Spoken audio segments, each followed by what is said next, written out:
بسم اللہ الرحمن الرحیم الحمدللہ رب العالمین والصلاة والسلام علی سید الانبیاء والمرسلین۔ آج کی ہماری مختصر نشست جو ہے وہ اس دوڑنے والے پتھر کے بیان کے حوالے سے ہے جو حضرت موسیٰ علیہ السلام کے زمانے میں تھا۔ یہ 1 ہاتھ لمبا اور 1 ہاتھ چوڑا چقور پتھر تھا جو ہمیشہ حضرت موسیٰ علیہ السلام کے جھولے میں رہتا تھا۔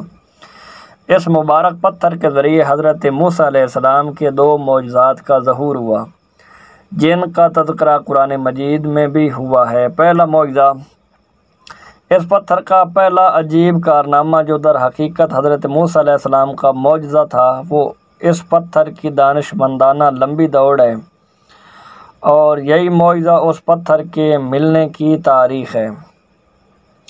اس کا مفصل واقعہ یہ ہے کہ بنی اسرائیل کا یہ عام دستور تھا کہ وہ بالکل ننگے بدن ہو کر مجمع عام میں غسل کیا کرتے تھے، مگر حضرت موسیٰ علیہ السلام گو کہ اس قوم کے ایک فرد تھے اور اسی ماحول میں پلے بڑھے تھے، لیکن خداوند قدوس نے ان کو نبوت اور رسالت کی عظمتوں سے سرفراز فرمایا ہوا تھا، اس لیے آپ کی عصمت نبوت بھلا اس حیا سوز بے غیرتی کو کب گوارا کر سکتی تھی۔ آپ بنی اسرائیل کی اس بے حیائی سے سخت نالاں اور انتہائی بیزار تھے، اس لیے آپ ہمیشہ یا تو تنہائی میں یا تہبند پہن کر غسل فرمایا کرتے تھے۔ بنی اسرائیل نے جب یہ دیکھا کہ آپ کبھی بھی ننگے ہو کر غسل نہیں فرماتے تو ظالموں نے آپ پر بہتان لگا دیا کہ آپ کے بدن کے اندرونی حصہ میں یا تو برس کا سفید داغ ہے یا کوئی ایسا عیب ضرور ہے جس کو چھپانے کے لیے یہ کبھی برہنہ نہیں ہوتے، اور ظالموں نے اس تہمت کا اس قدر اعلان اور چرچا کیا کہ ہر کوچہ و بازار میں اس کا پروپیگنڈا پھیل گیا۔ اس مکروہ تہمت کی شورش کا حضرت موسیٰ علیہ السلام کے قلب نازک پر بڑا صدمہ اور رنج گزرا، اور آپ علیہ السلام بڑی کوفت اور اذیت میں پڑ گئے۔ تو خداوند قدوس اپنے مقدس کلیم کے رنج و غم کو بھلا کب گوارا فرماتا، اور اپنے ایک برگزیدہ رسول پر ایک عیب کی تہمت بھلا خالق عالم کو کب اور کیوں کر اور کس طرح پسند ہو سکتی تھی۔ ارحم الراحمین نے آپ کی برات اور بے عیبی ظاہر کر دینے کا ایک ایسا ذریعہ پیدا فرما دیا کہ دم زدن میں بنی اسرائیل کے پروپیگنڈوں اور ان کی شکوک و شبہات کے بادل چھٹ گئے، اور آپ کی برات اور بے عیبی کا سورج آفتاب عالمتاب سے زیادہ روشن اور آشکار ہو گیا۔ اور وہ یوں ہوا کہ ایک دن آپ پہاڑوں کے دامنوں میں چھپے ہوئے ایک چشمہ پر غسل کے لیے تشریف لے گئے، اور یہ دیکھ کر یہاں دور دور تک کسی انسان کا نام و نشان نہیں ہے، آپ اپنے تمام کپڑوں کو ایک پتھر پر رکھ کر بالکل برہنہ بدن ہو کر غسل فرمانے لگے۔ غسل کے بعد جب آپ لباس پہننے کے لیے پتھر کے پاس پہنچے تو کیا دیکھا، وہ پتھر آپ کو کپڑوں کو لیے ہوئے سر پٹ بھاگا چلا جا رہا ہے۔ یہ دیکھ کر حضرت موسیٰ علیہ السلام بھی اس پتھر کے پیچھے پیچھے دوڑنے لگے اور فرمایا، 100 حجر، یعنی اے پتھر میرا کپڑا، اے پتھر میرا کپڑا، مگر یہ پتھر برابر بھاگتا رہا، یہاں تک کہ شہر کی بڑی بڑی سڑکوں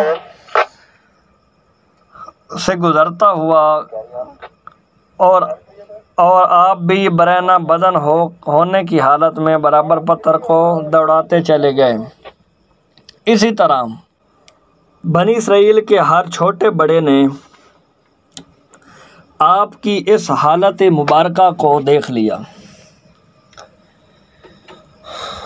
تو سر سے پاؤں تک آپ کے مقدس بدن میں کہیں بھی کوئی عیب نہیں تھا، بلکہ آپ کے جسم اقدس کا ہر حصہ حسن و جمال میں اس قدر نقطۂ کمال کو پہنچا ہوا تھا کہ عام انسانوں میں اس کی مثال تقریباً محال ہے۔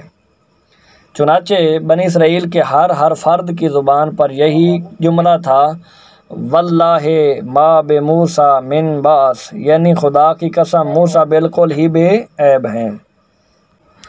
جب یہ پتھر پوری طرح حضرت موسیٰ علیہ السلام کی برات کا اعلان کر چکا تو خود بخود ٹھہر گیا۔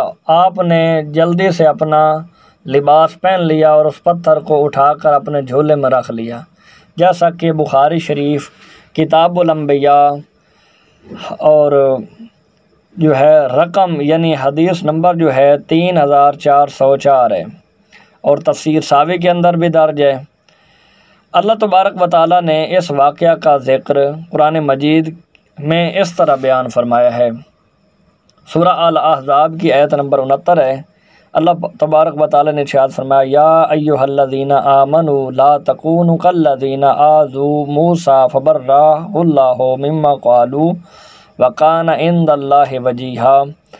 ترجمہ کنز الایمان، اے ایمان والو، ان جیسے نہ ہونا جنہوں نے حضرت موسیٰ علیہ السلام کو ستایا تو اللہ نے ان کو اس سے بری فرما دیا، اس بات سے جو انہوں نے کہی، اور موسیٰ علیہ السلام اللہ کے ہاں بڑے آبرو والے ہیں۔ دوسرا معجزہ، میدان تی میں اسی پتھر پر حضرت موسیٰ علیہ السلام نے اپنا عصا مار دیا تو اس میں سے 12 چشمے جاری ہو گئے تھے، جس کے پانی کو 40 برس تک بنی اسرائیل میدان تی میں استعمال کرتے رہے، جس کا پورا واقعہ جو ہے وہ قرآن پاک کی سورہ البقرہ آیت نمبر 60 کی تفسیر کے ضمن میں ہے، اور اللہ تبارک و تعالیٰ نے یہاں یہ فرمایا، فَقُلْ نَضْرِبْ بِعَصَاكَ الْحَجَرَ فَانْفَجَرَتْ مِنْ اثْنَتَا عَشْرَةَ عَيْنًا۔ قرآن پاک کے اندر ہے کہ حضرت موسیٰ علیہ السلام نے پتھر کے اوپر عصا مارا تو اس میں سے 12 چشمے جاری ہو گئے۔ یہاں پر ایک شبہ کا ازالہ کرنا چاہتا ہوں۔ معجزات کے منکرین جو ہر چیز کو اپنی ناقص عقل کی عینک سے ہی دیکھا کرتے ہیں، اس پتھر سے پانی کے چشموں کا جاری ہونا محال قرار دے کر اس معجزے کا انکار کرتے ہیں اور کہتے ہیں ہماری عقل اس کو قبول نہیں کر سکتی کہ اتنے چھوٹے سے پتھر سے 12 چشمے جاری کیسے ہو گئے۔ حالانکہ یہ منکرین اپنی آنکھوں سے دیکھ رہے ہیں کہ بعض پتھروں میں خدا وند تعالیٰ نے یہ تاثیر پیدا فرما دی ہے کہ وہ بال موڑ دیتے ہیں۔ بعض پتھروں کا یہ اثر ہے کہ وہ سرکہ کو تیز اور ترش بنا دیتے ہیں۔ بعض پتھروں کی یہ خاصیت ہے کہ وہ لوہے کو دور سے کھینچ لیتے ہیں۔ بعض جو ہیں وہ موذی جانوروں کو بھگا دیتے ہیں۔ بعض پتھروں سے جانوروں کا زہر اتر جاتا ہے۔ بعض پتھر دل کی دھڑکن کے لیے تریاق ہیں۔ بعض پتھروں کو نہ آگ جلا سکتی ہے نہ گرم کر سکتی ہے۔ بعض پتھروں سے آگ نکلتی ہے اور بعض پتھروں سے آتش فشاں پہاڑ جو ہے وہ پھٹ پڑتا ہے۔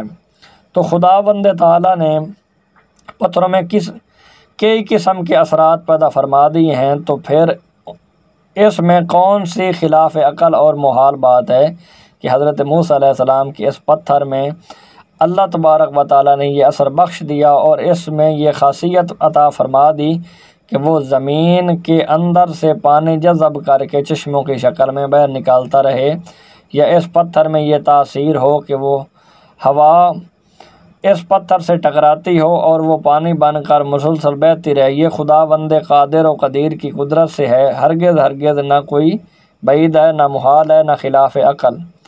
لہٰذا اس معجزہ پر ایمان لانا ضروریات دین میں سے ہے اور اس کا انکار کفر ہے۔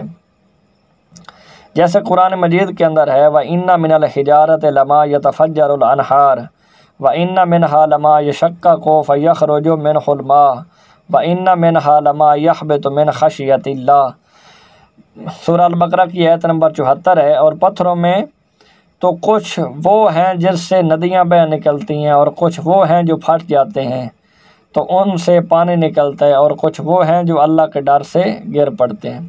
بہرحال پتھروں سے پانی نکلنا یہ روزانہ کا چشمدید مشاہدہ ہے، تو پھر بھلا حضرت موسیٰ علیہ السلام کے پتھر سے پانی کے چشموں کا جاری ہونا کیوں کر خلاف عقل اور محال قرار دیا جا سکتا ہے۔ دعا ہے اللہ کریم کی بارگاہ عالیہ کرسیہ کے اندر اللہ پاک ہمیں قرآن فہمی کرنے کی، قرآن سمجھنے کی، سیکھنے کی توفیق عطا فرمائے۔ وآخر دعوانا ان الحمد للہ رب العالمین۔